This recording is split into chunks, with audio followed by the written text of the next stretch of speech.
Hey guys, it is Nick here with another Nick's Topics Walking Dead What If topic video for you guys today. And today, I am bringing you guys the finale, part 18 of What If Lori Survived. This has to be my longest Walking Dead What If to date. Hope that you guys have enjoyed it so far and are looking forward to this finale. It won't be action-packed or anything, but it will be a nice episode and end to What If Lori Survived, and a good many plot points to finish off the story. So let us begin. Lori herself, I have changed from a know-it-all, basically hateful character, and I've actually turned her into someone who you would actually like. But sadly, a few parts ago, helping Carl save Sadiq, she has died. So let's recap with the last episode to where we left our story. The entrance into the Whisperer arc, and Rick, Michonne, and Daryl leading the charge on the bridge and capturing Lydia like before, because I feel that would happen regardless, even if Lori was lost, sometime recent. She's still interrogated by Daryl, because I feel that would still happen. And a lot of those plot points and stuff would go per normal. Until we hit the point where Luke and Alden are shown to be taken hostage. Because I feel that since the saviors from the hilltop are still alive, I feel that they would be held hostage regardless. We then get into the entrance of Alpha and the Whisperers. Alpha claiming that she wants her daughter Lydia back. Now, it's a lot different than my What If Amy Survived, because Luke and Alden are actually held hostage. And instead of, Luke just being held hostage, or no one being held hostage at all.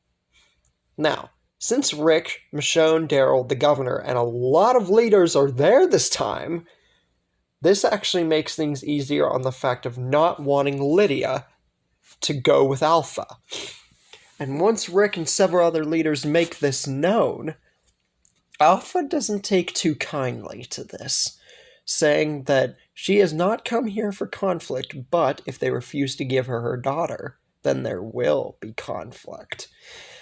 And the governor, having just about enough of this lady and her threats and whatnot, hearing all this before, gets his favorite machine gun type gun and effectively kills Alpha and all the Whisperers there.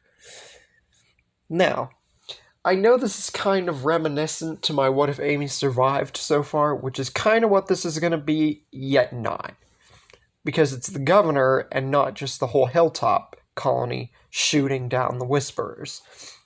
And another thing, like I said, Luke and Alden are still held hostage, and the fact that if you think the governor would still somehow, maybe even accidentally shoot the both of them, with how much time he spent around Rick and his family, I don't think that the two of them would die, and that the governor would know not to accidentally or purposely kill them.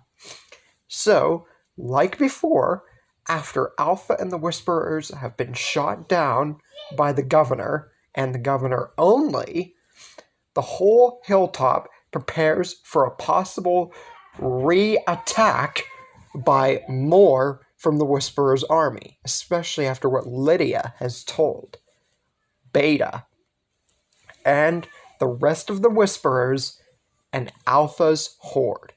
Beta and everybody else in the Whisperer clan eventually finding out about Alpha's death and several of the Whisperers.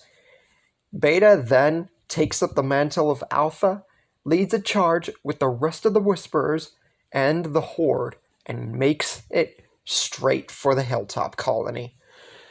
Now, as I said, this is reminiscent to my What If Amy Survived, but honestly, from what the story had gone with so far, I didn't see another way around just making it like this again. But don't worry, it's not all going to be the exact same if you guys have not already seen so far.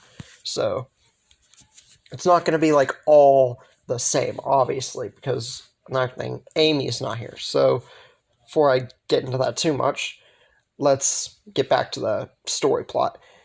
Beta, like before, encounters Tyrese, and unlike before whenever Beta and Tyrese fought, Tyrese has actually been around Michonne a lot. Like, a lot. Because remember, like the comics, they're together. So, some part of me wants to believe that if this were to occur, Tyrese would stand a much better chance against Beta. But even if that were the case, I don't see him inevitably beating Beta at all. So, sadly, Tyrese still falls here to the likes of Beta. But Amy and Beth aren't the two to encounter him like before. The first is Sasha. Now, you guys might think this is just, like, obviously just putting that out there because Sasha's Tyrese's sister, but you'll see more why I did this. Before Sasha can even fire a shot, Michonne also comes in. And once she sees Tyrese, her husband on the floor dead because of this guy, oh boy, bring back old Michonne here. And with her rage, her sword, and her cunning, Beta stands no chance against this. And it would have been nice to see like a Michonne type Beta match, but we never actually got that. It was always just either Daryl or one of the side characters, because all the main characters just kept getting either split off or killed. Anyways, Beta stands no chance against this, and him and ultimately all of the Whisperers and the Horde are dealt with. Now, like I said, you might think that me putting in Michonne and Sasha was inevitably just throwing it in there because they're related, but it seemed like a good plot point to not keep the story the same from before, and obviously it wouldn't have been the same rather than just putting Beth in there because Amy's dead. Now, after this, we then hit a little stub here, because I feel that with Rick and Michonne being around, that means the Reapers would be dealt with a lot more smoothly, especially since Leah and Daryl would never meet.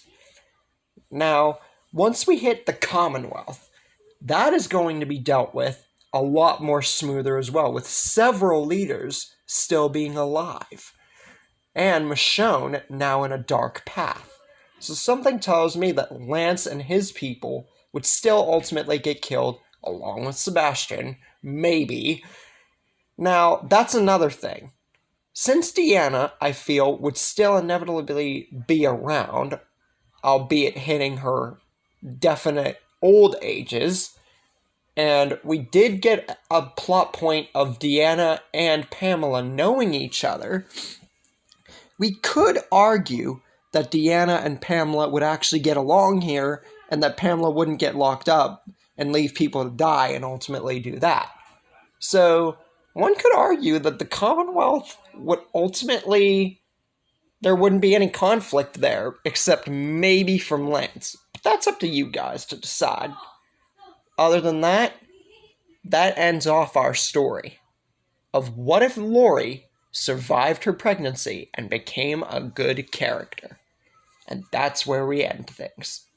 Now, I sincerely hope that you guys have enjoyed this series, my longest Walking Dead What If series to date.